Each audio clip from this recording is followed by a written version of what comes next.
ಅಣ್ಣ ಮುಂದೆ ನೀವು ರಾಜಲಕ್ಷ್ಮಿ ಕ್ಷೇತ್ರದ ಶಾಸಕ ಅಭ್ಯರ್ಥಿಗೆ ಪ್ರಭಾಸ್ ಸ್ಪರ್ಧೆಯಾಗಿದ್ರ ಈ ಬಾರಿ ಏನಾದ್ರು ಸ್ನೇಹಿತರು ಮತ್ತೆ ಪಕ್ಷ ವರ್ಷದಿಂದ ಏನಾದ್ರು ಜಿಬಿ ನಿಂತಿದ್ದೀರಾ? ಇಲ್ಲ ಇಲ್ಲ ಇನ್ನೂ ಡಿಸೈಡ್ ಆಗಿಲ್ಲ. ಅದಾದ್ಮೇಲೆ ಮತ್ತೆ ಎಲ್ಲರಿಗೂ ಒಳ್ಳೆ ಥ್ಯಾಂಕ್ಸ್ ಅಷ್ಟೇ. ತುಂಬ ನಿಮ್ಮೆಲ್ರಿಗೂ ಸೇರಿ ಎಲ್ರಿಗೂ ಥ್ಯಾಂಕ್ಸ್. ಹೊಸಬ್ರೇನಲ್ಲ, ಅವರು ಜನ ಅವ್ರ ಕೈನಲ್ಲಿ ಏನೋ ದೇವ್ರ ಶಕ್ತಿ ಕೊಟ್ಟಿದ್ದಾರೋ ಅದನ್ನ ಮೀರಿ ಸೇವೆ ಮಾಡ್ಕೊಂಡ್ರೆ ಇವತ್ತು ಇದುವರೆಗೂ JP ಪಾರ್ಕಲ್ಲಿ ವೆಂಕಟೇಶ್ವರ ಸ್ವಾಮಿ ದೇವ್ರದ್ದು ತಿರ್ತಿಯಿಂದಾನೆ ತರಿಸಿ ಡೈರೆಕ್ಟಾಗ ನಾವೆಲ್ಲ ಇಲ್ಲಿ ಲೋಕಲಲ್ಲಿ ಭಾಳ ಜನ ತರಿಸಿ ಮಾಡ್ತಾರೆ. ವೆಂಕಟೇಶ್ ಮೂರ್ತಿಯವರು ತೀರ್ಥ ದೇವ್ರಿಗೆ 50 ಜನ ಅದರಲ್ಲಿ ಅಡುಗೆ ಮಾಡೋದಕ್ಕೆ ಪೂಜಾ ಎಲ್ಲ ಕರೆಸಿ ನಾಳೆ 14ನೇ ತಾರೀಕು ಇಲ್ಲಿ ಒಳ್ಳೆ ಕಾರ್ಯಕ್ರಮ ಮಾಡ್ಕೊಂಡಿದ್ದಾನೆ. ಇದಕ್ಕೆಲ್ಲರಿಗೂ ದೇವ್ರು ಒಳ್ಳೇದಾಗಲಿ ಅಂತ ಅವರು ನಮ್ಮ ಕಾನ್ಸ್ಟಿಟ್ಯೂನ್ಸಿಗೆ, ನಮ್ಮ ಪ್ರಪಂಚದಲ್ಲಿ, ನಮ್ಮ ಕರ್ನಾಟಕದಲ್ಲಿ ಒಳ್ಳೇದಾಗಲಿ ಅಂತ, ಹಾಗೆ ನಮ್ಮ DK ಶಿವಕುಮಾರ್ ಸಾಹೇಬರು CM ಆಗಲಿ ಅಂತ ಹೇಳ್ಬಿಟ್ಟು ಈ ಕಾರ್ಯಕ್ರಮ ಮಾಡ್ತಾಯಿದ್ದೀವಿ. ಅದರಿಂದ ನಮ್ಮ ವೆಂಕಟೇಶ್ ಮೂರ್ತಿ ಅವ್ರಿಗೆ ವಂದನೆಗಳು ಹೇಳ್ತಾ, ಹಾಗೆ ಇಲ್ಲಿ ನಮ್ಮ RR ನಗರದ ಎಲ್ಲ ಕಾಂಗ್ರೆಸ್ ಕಾರ್ಯಕರ್ತರುಗಳು ವಂದನೆಗಳು ಹೇಳ್ತಾ, ಜೈ ಹಿಂದ್ ಜೈ ಕಾಂಗ್ರೆಸ್.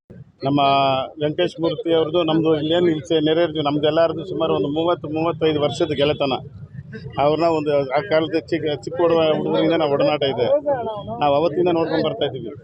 ಈ ಭಾಗದಲ್ಲಿ ಯಾರಾದರೂ ಒಬ್ಬರು ಸಮಾಜ ಸೇವೆ ಏನಾದರೂ ಮಾಡ್ತಾರಂತ ಹೇಳಿದ್ರೆ ಅದನ್ನು ವೆಂಕಟೇಶ್ ಮೂರ್ತಿ ಅವ್ರನ್ನ ಮೀರ್ಸಾರು ಅಂತಾರೆ ಯಾರೂ ಇಲ್ಲ. ಆ ಮಟ್ಟಿಗೆ ತನು ಮನೋ ಧನ ಏನು ಸಾಧ್ಯ ಇದೆಯೋ ಅವ್ರ ಶಕ್ತಿ ಮೀರಿ ಈ ಭಾಗದಲ್ಲಿ ಅವರು ಸಮಾಜ ಸೇವೆ ಮಾಡಿದ್ದಾರೆ. ಹಂಗಾಗಿ ಈ ಭಾಗದಲ್ಲಿ ಅದು ಅಲ್ಲದೆ ಸುಮಾರು ಜನಕ್ಕೆ ನಮ್ಮ ದೇವ್ರ ಕೃಪೆ ಇರಬೇಕಲ್ಲ, ಹಂಗಾಗಿ ವರ್ಷನೂ ಶ್ರೀನಿವಾಸ ಕಲ್ಯಾಣ ಅನ್ನೋ ಒಂದು ಕಾರ್ಯಕ್ರಮ ಏರ್ಪಾಡು ಮಾಡಿ ತಿರುಪತಿಯಿಂದನೇ ದೇವ್ರನ್ನ ಕರೆಸಿ ಇಲ್ಲಿ ಅದ್ಧೂರಿಯಾಗಿ ಕಾರ್ಯಕ್ರಮ ಮಾಡಿ. ಯಾಕಂದರೆ ತಿರುಪತಿಗೆ ನಿಮಗೆಲ್ಲ ಗೊತ್ತು, ಸಾಮಾನ್ಯ ಜನಗಳು ಹೋಗಲ್ಲಿ ದರ್ಶನ ಪಡೆಯೋದೇ ಕಷ್ಟ ಇದೆ. ಇದರಲ್ಲಿ ಸಾಮಾನ್ಯ ಜನಕ್ಕೆ ತಿರುಪತಿಯಿಂದನೇ ದೇವ್ರನ್ನ ತರಿಸಿ ಇಲ್ಲಿ ಪೂಜೆ ಮಾಡಿಸಿ ದೇವರು ಅನುಗ್ರಹ ಕೊಡಿಸೋವಂಥ ಕೆಲಸದಲ್ಲಿ ನಮ್ಮ ಮೂರ್ತಿಯವರು ಸುಮಾರು ವರ್ಷ ಮಾಡ್ಕೊಂಬಂದಿದ್ದಾರೆ ಈ ಭಾಗದಲ್ಲಿ. ಹಂಗಾಗಿ ಎಲ್ಲ ವಿಚಾರದಲ್ಲೂ ಅಷ್ಟೇ, ಕೊರೋನಾ ಟೈಮಲ್ಲಿ ಆಗ್ಬೋದು, ಸಾವಿರಾರು ಜನಕ್ಕೆ ಊಟ ಹಾಕ್ಸೋವಂಥ ಕೆಲಸ, ಫುಡ್ ಕಿಟ್ಗಳು ಕೊಡೋಂಥ ಕೆಲಸಗಳು ಇವತ್ತು ಸಹ ಮಾಡ್ಕೊಂಡು ಬರ್ತಾಯಿದ್ದಾರೆ.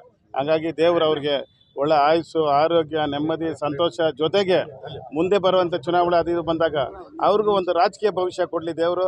ಅವ್ರು ಯಾಕಂದರೆ ನಮ್ಮ ಸಮಾಜ ಸೇವೆ ಜೊತೆಗೆ ಅಧಿಕಾರ ಕೈಯಲ್ಲಿದ್ದ ಅಂದರೆ ನಾವು ಆವಾಗ ಇನ್ನೂ ನಮ್ಮ ಸೇವೆನ ಜಾಸ್ತಿ ಮಾಡ್ಬೋದು ಅನ್ನೋ ನಿಟ್ಟಿನಲ್ಲಿ ಅವ್ರಿಗೆ ರಾಜಕೀಯ ಭವಿಷ್ಯನೂ ದೇವ್ರು ಕೊಡಲಿ ಅಂತ ನಾವು ದೇವ್ರಲ್ಲಿ ಕೇಳ್ಕೊತಾ ಇದ್ದೀವಿ.